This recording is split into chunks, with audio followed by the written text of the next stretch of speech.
La parole est à Olivier Dussopt. Monsieur le Président.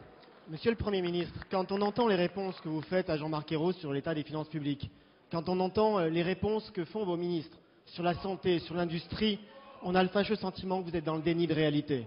Déni de réalité alors que cela fait 10 ans que vous êtes au pouvoir. L'état calamiteux des finances publiques, c'est votre bilan. L'état de la santé publique et la perte d'accès à la santé, c'est votre bilan aussi. L'état de l'industrie, c'est encore votre bilan. L'état du système éducatif, c'est encore votre bilan. La suppression de 17 000 postes de policiers et de gendarmes, c'est encore vous. Et si votre majorité vous applaudit debout lorsque vous faites quelques effets de manche dans cet hémicycle, les Français sont à genoux par votre plan d'austérité. Les jeunes en particulier. Les jeunes dont le Secours populaire a parlé récemment, en disant que les jeunes, justement, représentent une part croissante du public bénéficiaire, avec parmi eux 30% qui n'ont pas de revenus, 40% qui connaissent le chômage, un taux de précarité exceptionnel, des familles qui n'arrivent plus à les loger, et à cette génération sacrifiée, vous répondez uniquement par l'austérité et l'injustice.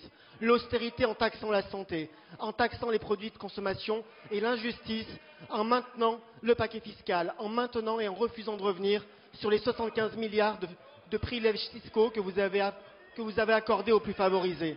Monsieur le Premier ministre, ma question est très simple. Les jeunes ont du mal à trouver du travail. Les jeunes de 18 à 25 ans ont du mal à trouver un emploi.